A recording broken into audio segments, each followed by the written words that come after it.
Hello everyone, welcome back once again. Please like and share the videos that I post and please subscribe to my channel if you haven't done so. So today I'm gonna show you a game of mine from the Dubai Open 2025 against Grandmaster Siddharth Jagadeesh from Singapore. I'm playing with the white pieces and let's go through the game. I've opened with e4, e5, knight f3, knight c6, bishop b5, the royal Lopez, a6, bishop a4, knight f6. I played castles.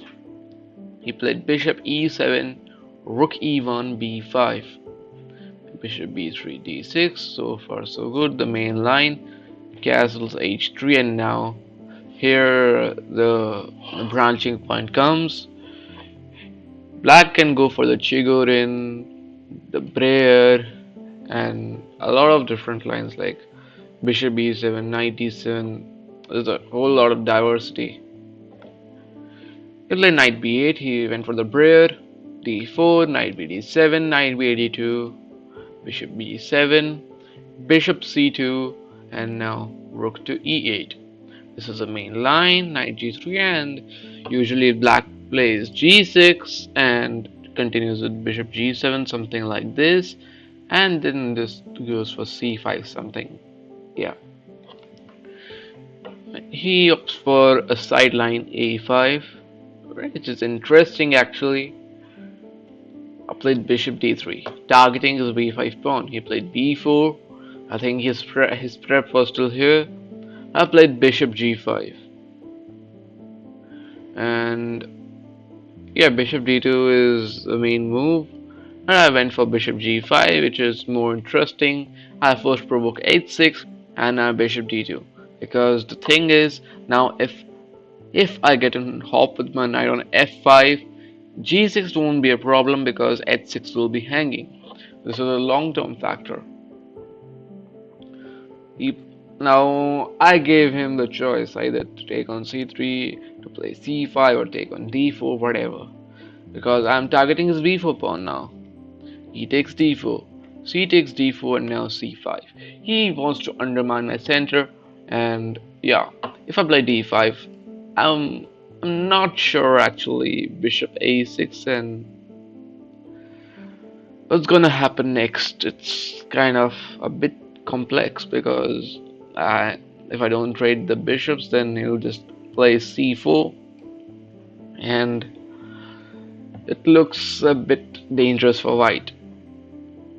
I wanted to keep my bishop, so I played bishop f4, and at the same time I want to keep my options available. What to do with the d4 pawn? Maybe I'll push e5, maybe d5, who knows. I want to target the d6 pawn. It's a backward pawn. He takes d4, knight takes d4, he plays g5, which is a bit strange to me because the point of bishop f4 was to also provoke g5. It was one of the points, yeah.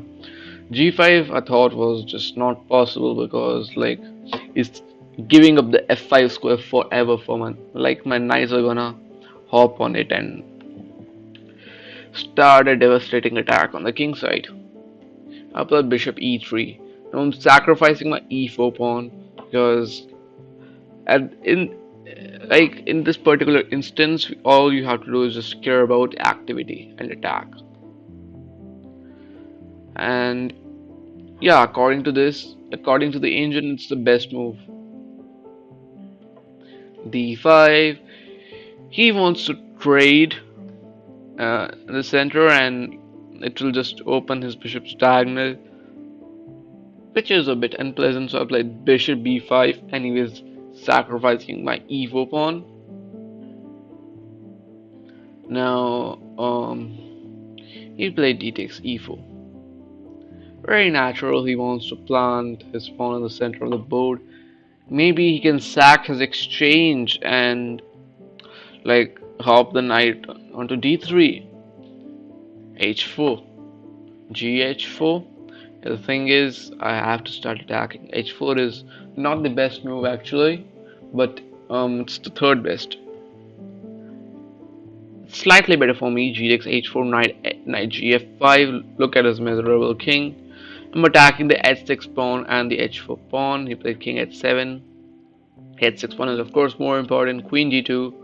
And now he has a slightly better position only if he plays knight to g4, defending that 6 pawn. And or let's say something like bishop f4, knight de5. Something like this. I mean, the computer is giving some strange lines actually. Yeah, in which you have to sack the exchange, and yeah, I mean, this h4 pawn is very strong. If it goes to h3, it can really expose the white king. But queen d2, yeah, just it's not natural for a human to play like knight g4 without any fear. I mean, it's easy for super GM, but yeah, queen d2, rook e5, and now I played bishop h6.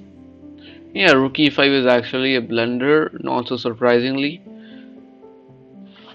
Mm, Bishop h6, and yeah, the position is just according to the engine, this is already winning for me. e3, he played this instantly. Rook e3, and now bishop h6. I play knight h6. This happened in the game, and king h6 is not possible due to check. Rook takes e5 is a discovered check, and he played knight e4. According to the engine, the best move is bishop d3. Look at how complex this position is. I'm just writing knight f7 here, plus f3, a lot of threats, and yeah, maybe even knight f3 is a threat. It's really complex. Knight e4, but I opted for a simpler approach. Rook takes e4. This was also winning narrowly, and after rook takes e4, the best move is bishop takes e4. Knight takes f7 is possible, and also knight g4 is possible. Knight g4, all of this I calculated in the game, and even the engine was showing that this is the best. Like knight g4, knight f7, both are possible. Knight f7, a sample line goes queen f6 takes rook e1. Queen g6 is not possible due to f3, and because if knight f3, bishop f3, at least I have bishop d3. I win the queen.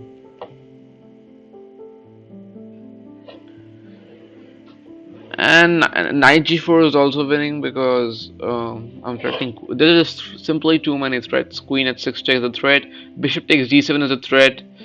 And note that, for example, let's say rook, I don't know, any move, rook d5, rook h5, let's say, bishop d7, queen d7, knight f6, and it's a fold. That's why, yeah, it's difficult. But instead, he plays rook e4, which loses instantly to knight takes f7. Now the threat is queen h6 check, and even knight g5 check is a threat, winning back the exchange with interest. And example, to prevent the entry through the h6 square, he has to play something like queen f6 maybe, knight g5, king g7, let's say knight e4, or king g8, or I don't know. It doesn't matter actually because this is lost. Bishop e4, bishop d7, and I'm just a piece of.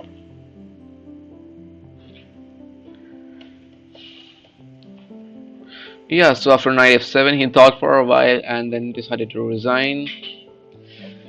I hope you enjoyed this game. See you soon in another video. Goodbye.